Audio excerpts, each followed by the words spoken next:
The views expressed are solely those of the speaker and not necessarily those of Paltalk.com, AVM Software, or its advertisers.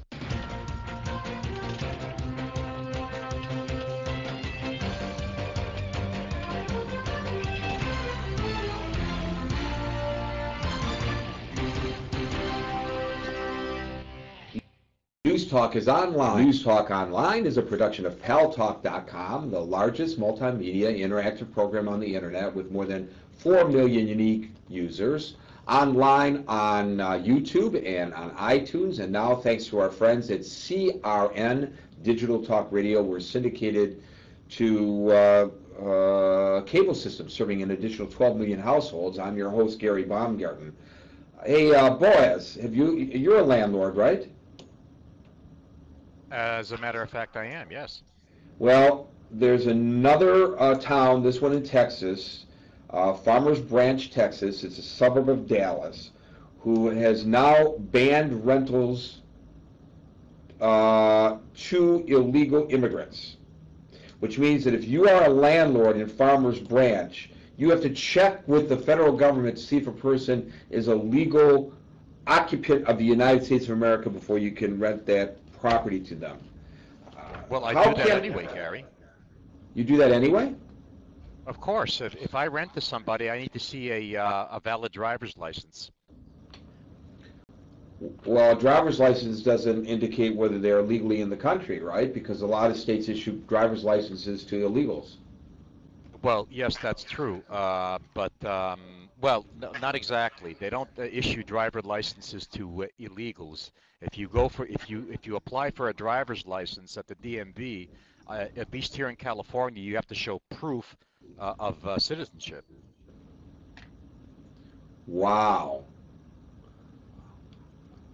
I didn't know that. Well, there you go. Oh, yes, absolutely. And as a landlord and a building owner, Gary, if I rent out to an illegal, I can get in trouble for it because I'm not supposed to do business with illegals.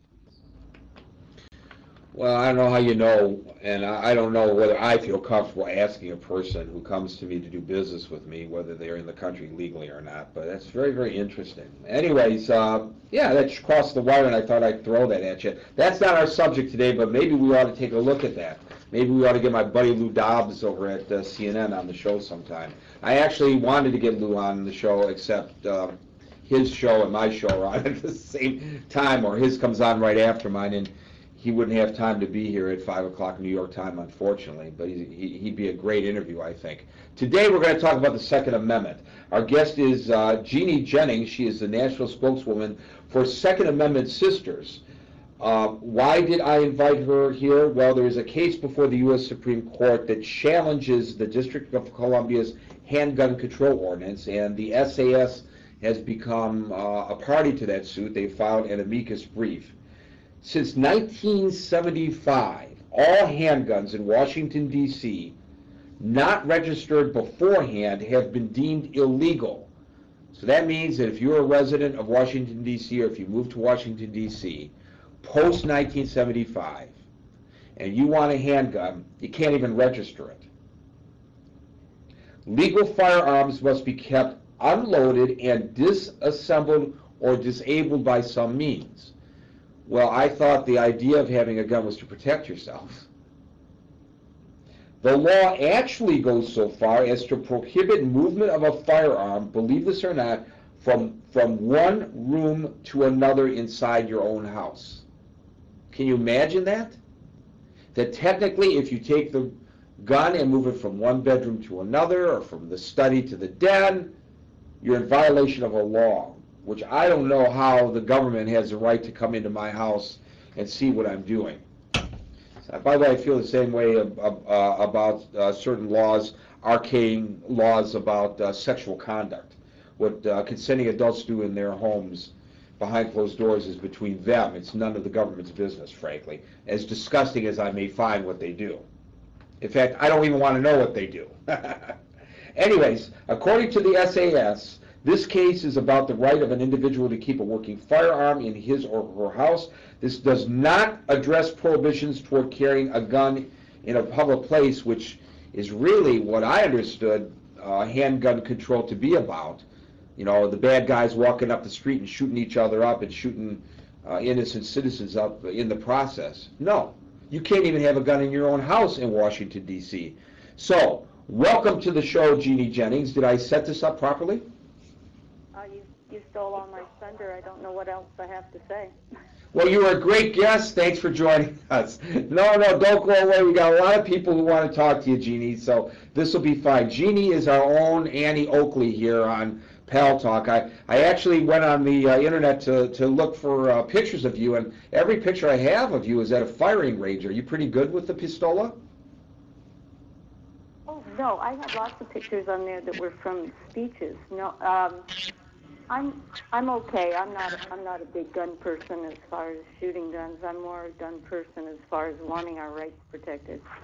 But I do have some experiences.